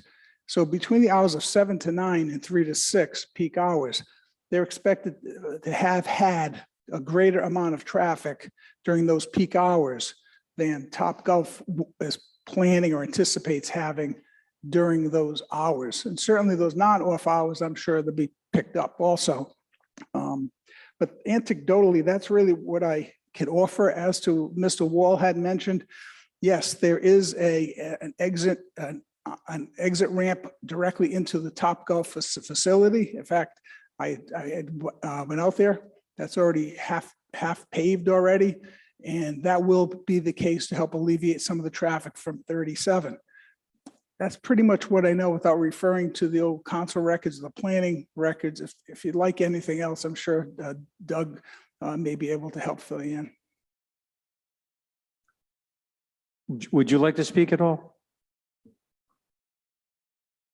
Council President, is that okay? Yeah, that's fine. And Director Moretti was speaking. He was jogging my memory, and I saw Councilmember Donegan shaking his head. We did a lengthy hearing on studies and Citizens Bank and the employees and how Topgolf won't even come near the amount of traffic that, so I'll let you speak. You're the expert, but I remember that. So floor is yours. Doug McLean, Principal Planner, City of Cranston. And just in brief, I think from a high level perspective, Director Moretti nailed it. That is the case. The project essentially was a reduction in traffic compared to the previous use of that site. There was a traffic study that documented that. I think there were conversations at that point that there's a lot of development happening in that area and potential new development, particularly where that proposed Costco, the fountains at Chapel View site. And it was understood and agreed that when that next phase of development came in, we would take a broader, more comprehensive look at traffic in the area. That also tied in with some of the improvements through the Tiger Grant through the state. So it felt that it was better to address when we had a better understanding of how the roads were going to align and what the impact of that new proposed development, which at this point we don't have exact clarity on that. But we think that that clarity might be coming to us soon. That's why it was felt that we had enough information on Topgolf to make those approvals and decisions at the time, and that new development would warrant a more comprehensive look at traffic through the area, through the corridor of Sakanasa and the closer intersections to that. Hopefully that gives you enough of a background there. Absolutely. I feel very comfortable that with my conversation with Director Bazzulo today, that if there is another major development that should happen to be there in the future, that will be taken care of at that time. And we wanted to reiterate that to the neighbors in Garden City that have had concerns about traffic. And I truly believe that Topgolf is actually a traffic reduction compared to when Citizens was at its prime. Thank you very much for coming tonight. Thank you. Thank you, Director Moretti, also. Does that conclude your council member communication? I'm done. Thank you, Council Vice President. Moving on to Councilwoman Vargas, the floor is yours. Thank you, Council President. So to the administration, I just want to get a sense as to where we are in terms of the cemetery. This was discussed last month, I think the prior month. And so just trying to get an update in terms of two cases, one at the Superior Court and then the other one that's at Municipal Court. And three, to add to that as well, curious as to whether or not we are able as a city to send out a letter to the private cemeteries to provide information as to what's noted in the ordinance that was passed earlier this year to the city clerks. I don't think that's happened. And Director McCauley has reached out to me in terms of a couple of things that have been going on with the cemetery lately. There was a couple of cleanups I think that the city also did, and I hope that there was some sort of lien or something against that dollar amount revocable trust that's on there. So, Councilwoman, thank you. I can't speak to the dollar amount, but I will get to, you are correct. I'll go backwards. There were a couple of cleanups apparently with volunteers. The city went in, we removed 2 truckloads of, for lack of a better term, garbage and debris using basically a front loader. And that's how much stuff had to be loaded into trucks, and that was hauled away. I think that was based on 2 cleanups by volunteers within the community that was arranged. There was a meeting today between Mr. McCauley and the administration and one of the neighbors, and I think it's appropriate to just leave names out of this, but one of the neighbors. And there is a push right now for a nonprofit that is being attempted to be created for the sole purpose of keeping the Oakland Cemetery not only clean, but maintained throughout the future. There is apparently some legal documentation, and we'll leave it at that in an open meeting, but there is some stuff in Superior Court, and there's also some, there's one corresponding matter in the municipal court based on our housing. I have had conversations with the cemetery's attorney addressing your second concern. He sent me a letter recently, I think it was dated July 15th. I'd be happy to provide a copy to you, in which he had been notified by me and my office prior to, strike that, after July 1st to provide the documentation and the data that you're asking based on the ordinance. It's going to take him a little time to get that, and he responded as well by letter. So I'd be happy to share that with you, that correspondence. We also had a conversation separate and apart from that about having the owner of the Oakland Cemetery allow for a new trustee. There's apparently a legal trust involved in this, which would allow for not only the cleanup, but for the maintenance of the cemetery. Supposed to be in perpetuity, obviously, who knows how long that would last, but there is funds involved in it. The current trustee, it is felt, is not fully doing everything that we as a city would like to see. I've been in contact with the cemetery's attorney, and we are in agreement in maybe getting a consent order in Superior Court to allow some movement on the trustee issue. So that is something going forward. I've also reviewed that with Municipal Court Judge Fort, who's overseeing the housing matter. And I'd be happy to give you a little bit more briefing in private, if you will, based on the fact that there are some legal things going on. But that's kind of the update. I hope that answers your questions as far as the cemetery. No, it does. That's my, was the listing of the plot, I guess you said there was a letter, some sort of communication from the cemetery's owner or his or her attorney providing us with that listing? Correct. I reached out to the attorney. I sent him a copy of the ordinance that this council has passed recently, informing him, if you will, of his obligations under our ordinances to provide data to the city, specifically to the clerk's office.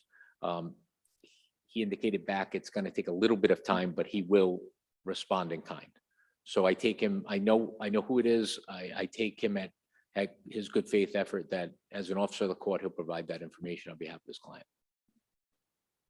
Timeline or like as to possibly when? The only reason I'm asking, I would assume that his client understands or knows, has access to that map. I'm not sure what the delay will be in terms of sending it over to us. So, I mean, I would just respond, Councilwoman, I have it on my desk. I could give you what was written and show you. I'd be happy to. Okay, but as far as off the top of my head, I don't recall a specific date, but I do know that his correspondence, I believe, was July 15th. That's, again, I'm going on memory, but I'm happy to dig that out and give that to you.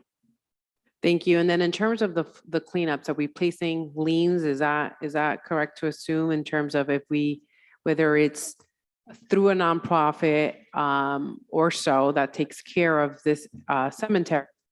And I do have just a little bit of concern, while I'm not the courts to decide who gets granted the new as a new trustee in general. But we see a lot of nonprofits that start just like businesses, and unfortunately we do see them also fall apart. So again, I'm just trying to get a sense if that is the route that that owner and or whatever motion gets filed. I'm not trying to be an attorney nor also over get into the inner weeds of things of what we cannot and can't discuss, can and cannot discuss here in the public.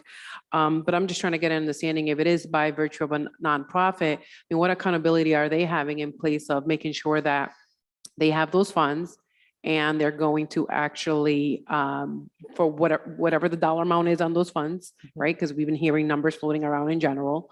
How keeping that place up to par, I guess, right? Particularly for those loved ones of families who have been, who have been laid to rest there. And then if there is a trustee that gets involved, as we as a city assigning any of our legal counsels in terms of being accountable for that nonprofit at all?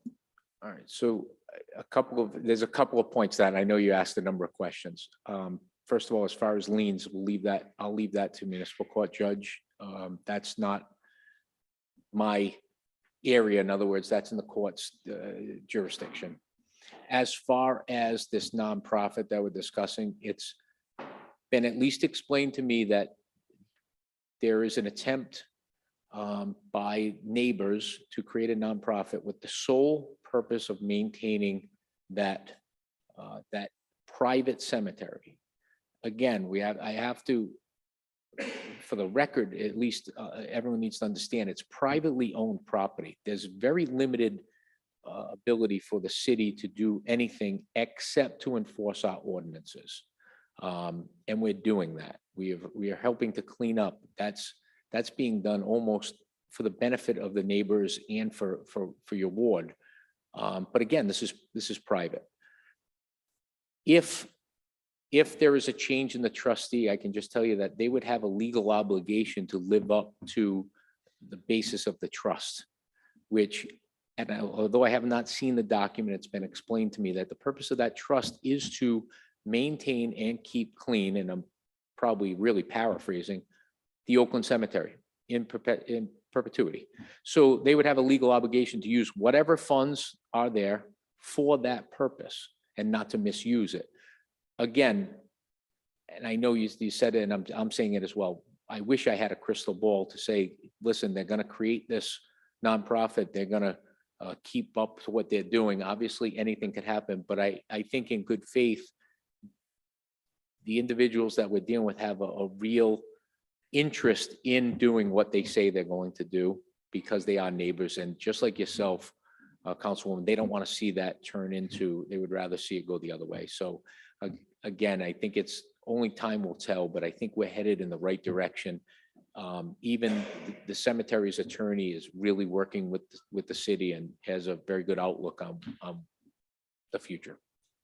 In the meantime, Solicitor, are we able to at least have, I mean, right now it's still privately owned. It hasn't passed on to a nonprofit if that's the way that it works, right? Where I'm also kind of, I mean, it's at some point we have to draw a line, right? Where if it's a nonprofit that takes over, then we still have to maintain them accountable in terms of cutting the grass and the cleanup or everything, just like we do with any business or any privately owned resident.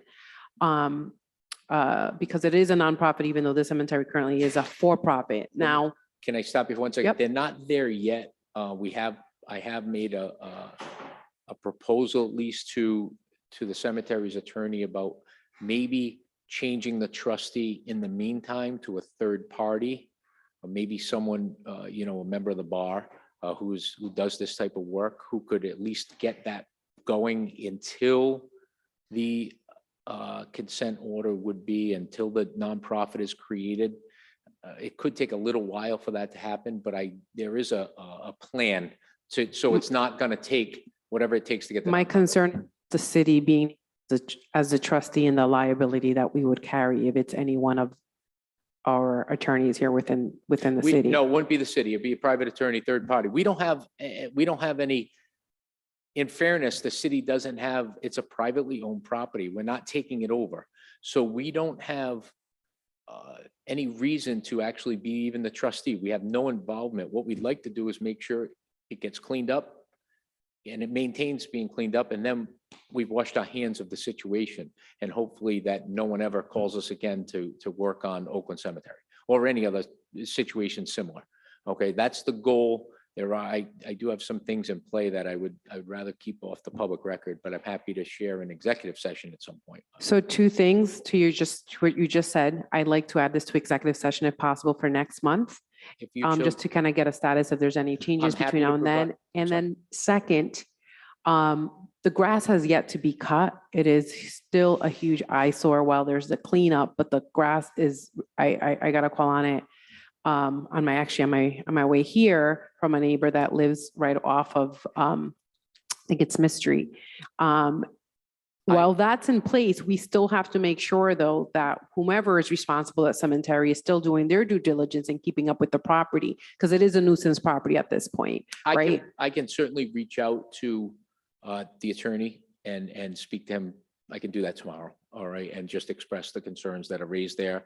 Obviously, if there's anything further, we can, maybe the city can take enforcement on that or the housing court. But let me start at least with speaking to their attorney and see if maybe as a show of good faith, they can get the grass cut. And I'll stop there in the morning. I appreciate it. So if I'll leave this on the docket again for next month. I'm no sorry problem. to And be hopefully a I have broken more to record on this with this particular issue, but it's really disheartening to see cemetery, the conditions that it's in, the fences all falling apart, everything else. I mean, any one of you, I welcome you to drive right by it if you haven't and go right even into the cemetery as well. You can see it from any possible angle.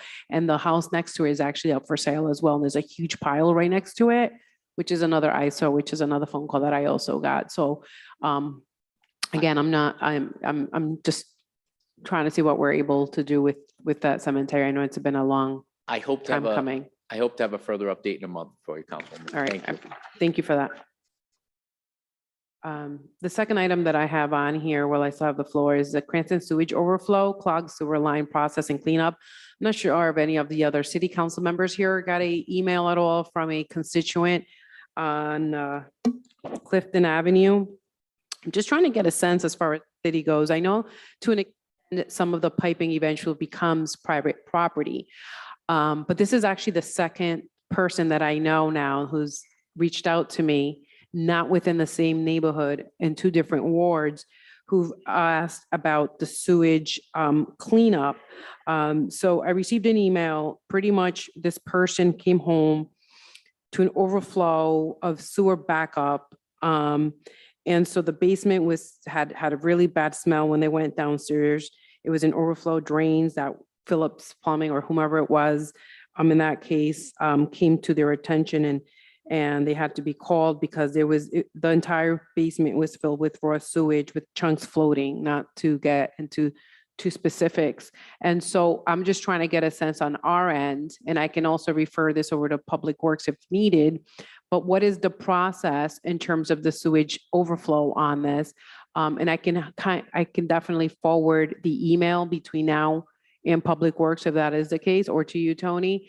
So that way you have access to the constituent who reached out to me. But again, second constituent in less than a year. So I'm just curious. I'll give it a try.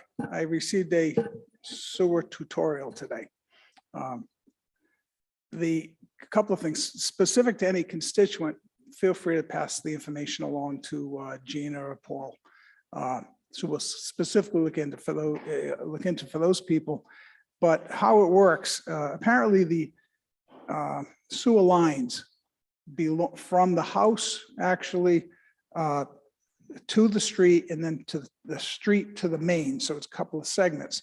Actually, that's the property of every individual property owner. So if you have a house, you're not connected to sewer, you want a connected sewer, it's up to you or me or anyone else to connect your line and they pay the cost for it. So that's the legal ownership of it. However, as a more of a courtesy, if there's backups that occur and there's a clean out available from the property line to the main on the street, Veolia will, with a call to them, they will at no cost go and check it out. Now, nearly all households do have a clean out, if you will, for them to go in and do a diagnostic, or if there's a clog, they can handle it from their end. So the city provides that. That information is just so that was available on the DPW website, and there's a phone number for Veolia that residents probably should call first. Now, if the problem is between the house and the property line, that will be the issue of the homeowner.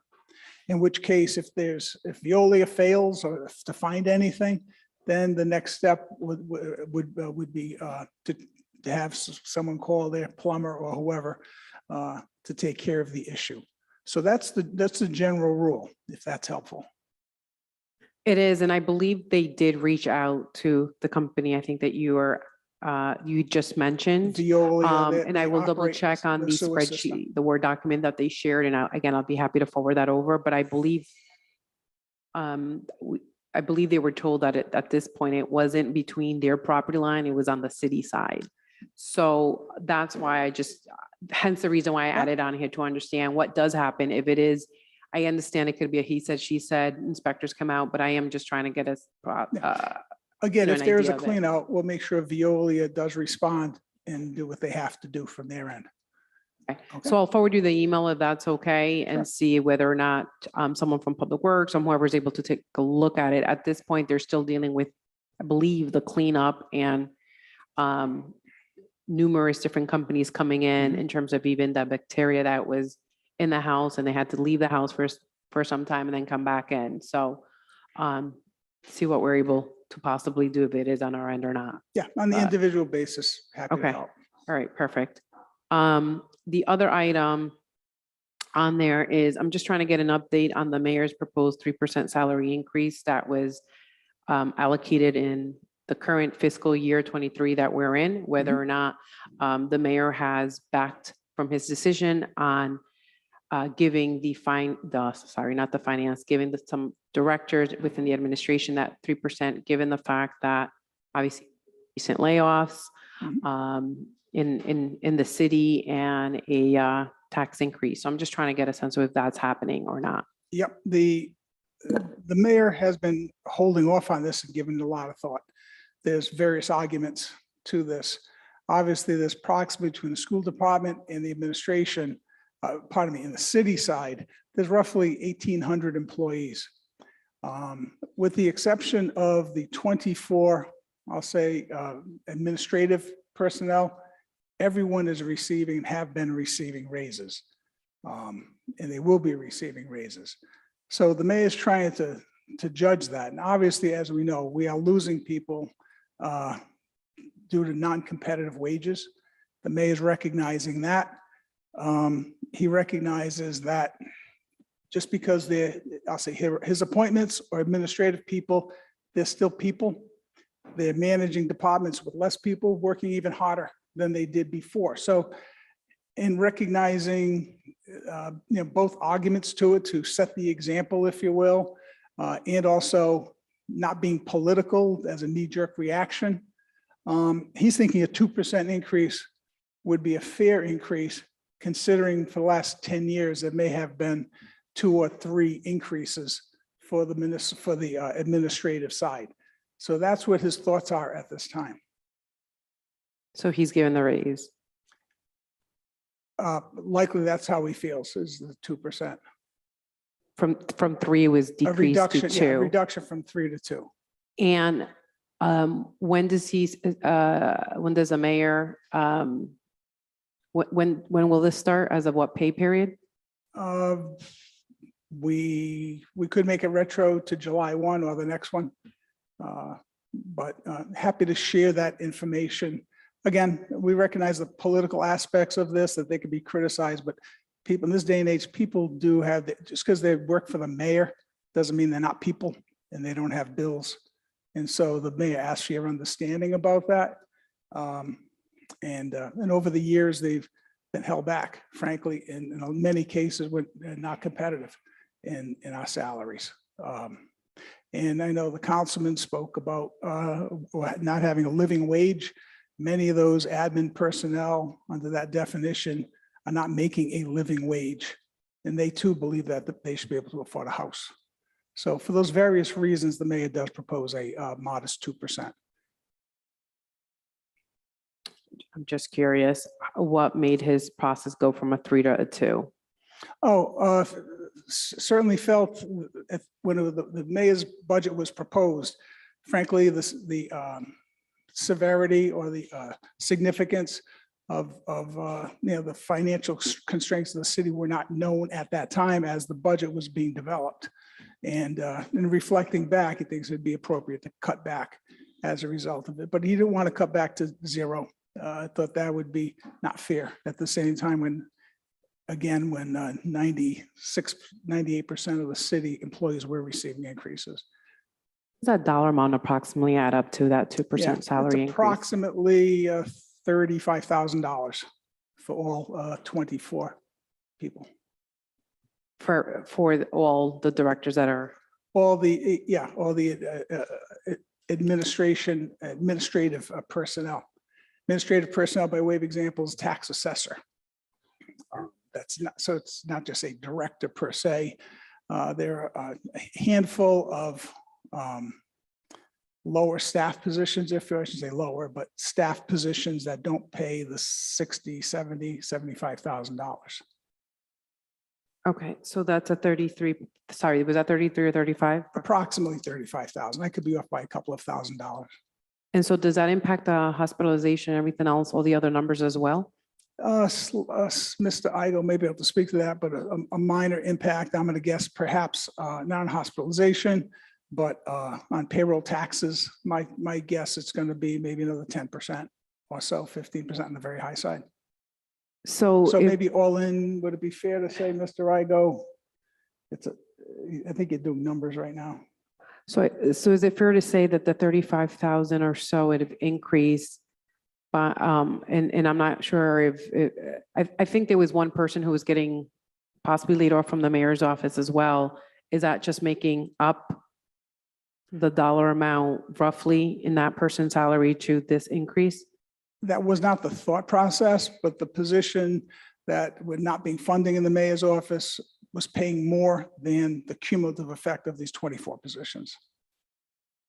And will there be any additional staff It's not heading no, out? Not intended. No intentions. All right, if I have any other questions, I'll circle. Yeah, maybe back, but Mr. that's- Maybe Mr. Igo might have the number. I don't know if you is. What would be the whole package? Excuse me, is it okay to, would you know the whole number, the weight? Yeah, I'd say if there's any more questions on this, we just put it on the finance committee, just because council member communications are supposed to be quick hitters and Okay, we go into long, but listen, I do it too. So, but some of this stuff can get handled by email. All right, great. If I have any additional questions, I'll reach out. Thank you. Thank you. Councilmember Rogers, does that conclude? Council. It does for today, yes. Thank you. Thank you very much. Thank you. Moving on to Councilwoman Jermaine. Floor is yours. I think your first issue is waste management. Thank you, Council President. I came before the council with the issue regarding waste management, and I remember at that time I even proposed an ordinance, and I was told that because waste management is not we are not the employer, so we could not enact any laws to really address the issue. But at the same time, we continue to receive complaints about the way waste management contractor, I would say, interact with our residents. And lately, the most complaint I had in my ward particularly is the way they handle the trash pickup. For delays, we know that this is not the big issue, but the issue is they damage the bins. When they pick up the trash, they overflow on the street. So there is no care about handling the bins, and that's an issue. And second is when they damage the bins, and we know we have a rodent problem, and a lot of residents complaining that they have holes in their bins, and that is a shelter for rodents, rats. And when they call for replacement, and the way they handle the resident is unacceptable. For example, I have a letter right now, this morning, another letter came to me, and the resident says, I'm told that waste management won't get a shipment of new bins until August, when we have people waiting since March. And they say the city should order, shipment, more of bins for handling people who need bins. So we have a lot of residents that order bins for their trash, and they cannot have it. And when they call waste management, the communication is not that nice. So that's why I would like to know what we can do. I know already we are not the employer, but if we are doing business with a company, they have to take into consideration how to treat our needs, our residents' need, and how to, the customer service is really bad. So I would like to ask the administration how we can handle this. And people are really frustrating. The service is really horrible. First off, we'll be more than happy to carry that information back, the feedback to Waste Management and express that. The more specifics we have, the better. That way we can kind of isolate the issues with them. But if certainly the constituents of the people we care about, especially the dignity and the way that they're treated, that should be first and foremost. So happy to take that information back. We do, the Public Works, the director in our, periodically, and actually myself, meet with the management at Waste Management. We do express the concerns of the city, and I'll carry that message. We certainly have had over the past year a lot of complaints, and we often complain to them from the administration and the council. We'll keep that up, if you will. More specifically, if there is a problem that any of your constituents have, Joe DiCarlo, as you know, is our Clean City Coordinator. Basically, he's the liaison for the city between DPW and Waste Management. He's a great troubleshooter, and he has the greatest bedside manner of anyone that I know at being able to help solve problems.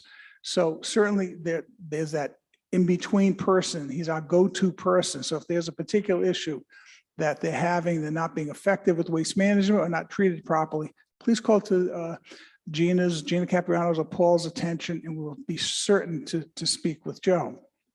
Director, if someone needs a bins right now, do they call the city or they call the waste management? The first course is calling Waste Management. They should be responding, and they should be responding pretty promptly.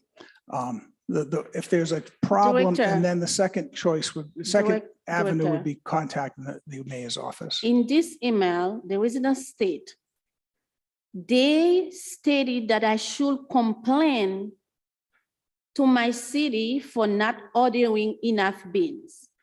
So I would like to know, how is the process of ordering bins in the city? Yeah, there's, DPW has a budget.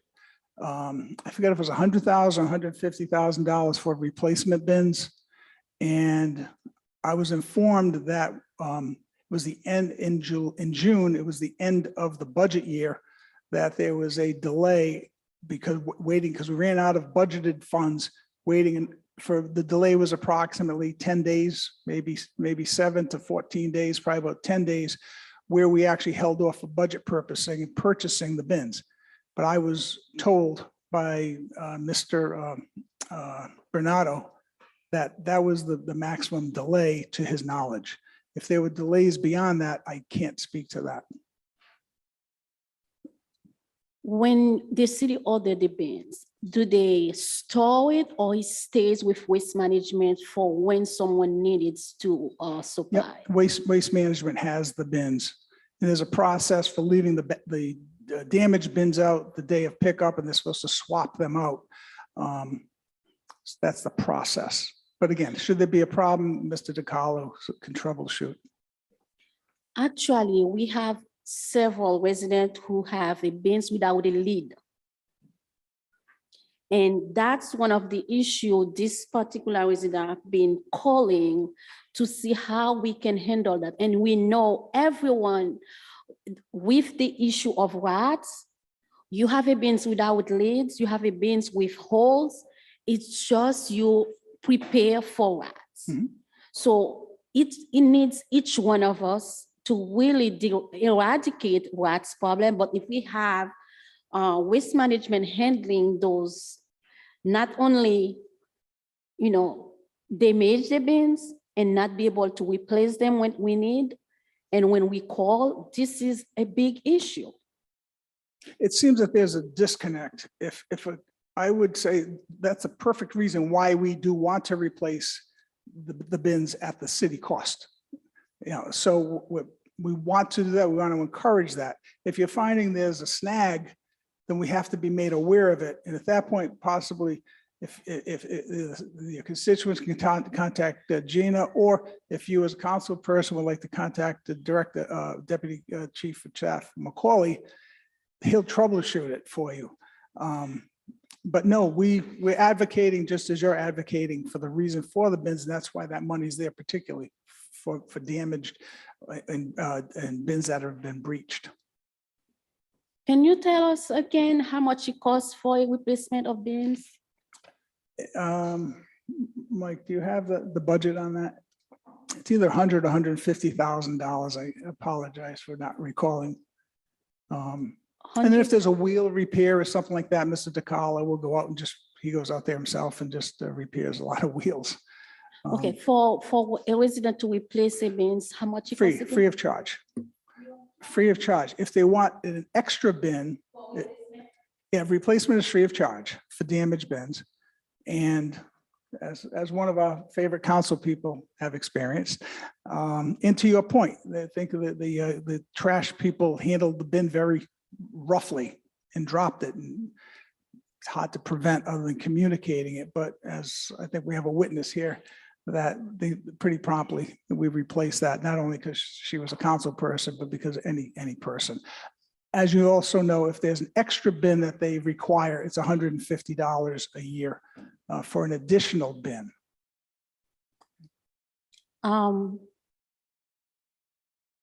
Regarding the customer service, and I remember that I witnessed some of the way waste management employees, conduct themselves in the city. So if you can reach out to see how we can handle that, that will be really wonderful. I'd be happy to. Thank you. So we should. Thank you.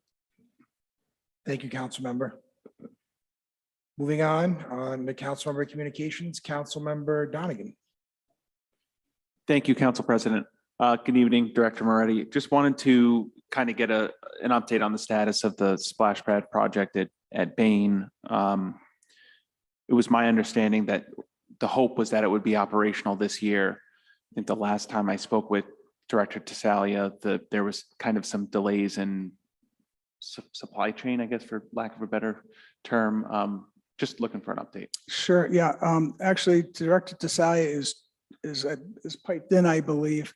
As you know, we were kind of full steam ahead with design and implementation plans at Stadium, and neighbors didn't want that. So it was then so that added some time for it to go, near Bain, I believe, on Oak Street. As to specifics, I have the director here because I know there might be some questions, if you don't mind, if him to take that. Director Tassaglia, can you hear us? You can unmute, sir.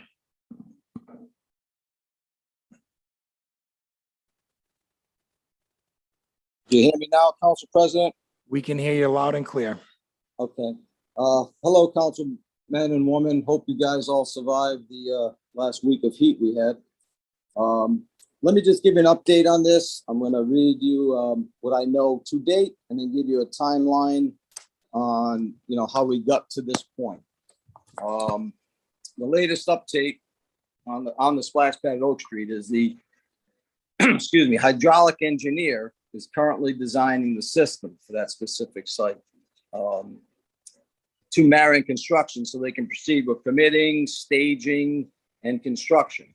I'll go through a timeline at this point, if you'd like, and the information that was relayed to me from Marion over the last few months. No one's more frustrated than me. I mean, I saw what Councilman Donegan and I went through at the Stadium School. It wasn't nice, and he handled himself well, and I thought we all did. We were kind of, just taken by surprise about that. So that kind of delayed it a bit. But any specific questions, I would think maybe Marion Construction should be brought in to answer these, but I'll go forward with what I have, beginning when this process all started, from the change of site. Sometime in December, we determined, after we had to change the site, we determined the new location at Oak Street. Into December, there was was going on was water line sizes and piping and what kind of electrical components we had. This went on well through into December, into January. They're getting what's going on underneath there. Is it able to support this? So with that being said, we have the new location and there was some concerns because there was nowhere for the water to go. At that time, Director Mason had said there's no way that the drain pits or the drain, whatever they are going to maintain that water that's going to be expelled out from the water park. With that being said, a little more discussions, and I was informed that we could go from what they call a free surface flow system, where the water comes and just goes. In some water parks, it goes into the sewer. Cranston doesn't have that capability, I believe, and that's why we couldn't do it there if the area could not maintain the overflow of water. So we'd have to go to what they call a recirculation system, and that's a recycle, which requires chlorination, like you would do in a pool, and also involving an underground tank that holds the water. That underground tank would have to be filled, due to evaporation or whatever, periodically. At that point, I spoke with the mayor about it, and we questioned, is this the best site? If this is going to be, because there also was a concern that they had to dig and add more fill, the proper fill to maintain this tank that was going in there and the surrounding area of the components going into the ground. I thought that the only way that we would get it done is if we went forward with this system so it could get open for 2022. So that's, late February. We're still all right. It usually takes 8 to 10 weeks to do one of these, barring injury, barring any unexpected stuff. In March, sometime in March, the changes to the system were confirmed with purchasing agent Marchese. And with that change in plans came some other costs that had to be added in. Some were deleted because we didn't need something that we needed at Stadium, but to add the fill and the tank and that whole system of recycling was a little more costly.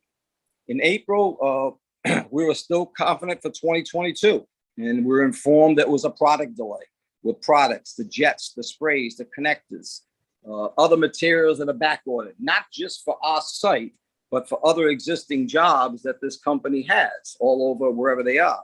With that being said, this extends the start times for other jobs that they have lined up in the future. One of ours, Oak Street being one of them. And again, I can't tell you enough how much it frustrates me too that stuff like this happens, but this is what we're going through. In May, I don't have the exact date, sometime in mid-May, maybe late towards May, I was informed the splash pad is working on the hydraulic engineering and should have the final design, and I'm reading this, and calculations in the next 2 weeks. That was end of May, beginning of June. And once they're submitted, we'll size up the valve shed and complete the design drawings from there. And that was giving me a 2 to 3 week timetable. That brings us into June, where again, I was reiterated that there were supply delays. And again, not the supplies for our exact facility, but just in general, which delays the whole start times of all their projects. In their timing of this. They're looking to start this up when they can. As the last contact I had with them, which was this weekend, was the engineer is developing the system for them to go in. There's a lot of different components that go involved with this. They had told me one of the reasons, one of the reasons about the supply and demand was that they're going to have to change some of these if the product is not there once they start construction. So that's what they're trying to go through all right now. And basically, that's what we have with the update on it. I'm not happy that the fact we don't have it for this summer. But I just can't blink it there. There's nothing else I can say about it. I would like to bring them in if anyone would like, and you can ask them specific questions and what exactly they mean. But that's where we are at this point. Thank you, Director. So for the detail and for your persistence on this, I know, we've communicated quite a bit. So thank you for continuing to work towards this. So to confirm, this is under contract and we are moving forward with the splash pad at Bain Track. I mean, the last I got from Marin Construction was that the engineer is working on the system and they expect, to start up in a couple weeks, and that means, and then they can get ready for the permitting, the staging and the construction. All right, thank you. I appreciate, I will, for the purposes of time, I'll connect offline about any further updates, but I appreciate that. Thank you. Thank you, Director Tisaglia. Appreciate all the detail. Thank you. Thanks. Councilmember Donegan, does that conclude you have one more thing on here? One more item. If we could just put it on the docket for Public Works. All right, we'll put the traffic calming measures on the Public Works docket. Thank you. Thank you, Councilmember Donegan. Councilman Marino? Thank you. On this agenda item is the status of the street paving lists in correlation with the ordinance that we passed for the publication of that list. I received an email from the administration with the list, and it's, I think, the end of the month. It's due to be posted on the website, city's website. Director Moretti, will that be happening? I didn't see it, and maybe I missed it, but I checked the city's website, didn't see it on there yet. I will follow up. It was requested to be on the city website, and I will make sure it gets on the city website. Thank you. Just to add to that, there was a delay. I know that we would prefer to get it to you earlier. Frankly, with the switchover in directors, there was a little different course they had taken, and so that's the first time we really had pretty definitive information. Don't want to give lists out when streets aren't going to be done. It'd be very disappointing for people. But you're assured that those are some of the worst graded streets in the city. Nope, I appreciate that, and I understood that there would be Thank a you. delay, and was actually relaying that to the public when they were asking for the Yeah, information. I know you're kind enough to Yep. express that. Thank you. No problem, thanks.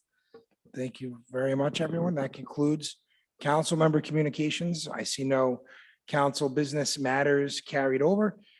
Section 12, we have the introduction of new matters before the council. These new matters will be referred for public hearings to the appropriate subcommittees of the council and are listed here for referral and vote to a committee and for informational purposes.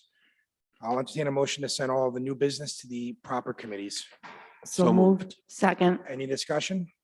Seeing none, Madam Clerk, please take the roll. Councilwoman Marino, Yes. Councilwoman Manzulli, Yes. Councilwoman Vargas, Councilwoman Jermaine. Yes. Councilman Donegan. Councilman Campiano. Yes. Council Vice President Ferry. Yes. Council President Paplaskas.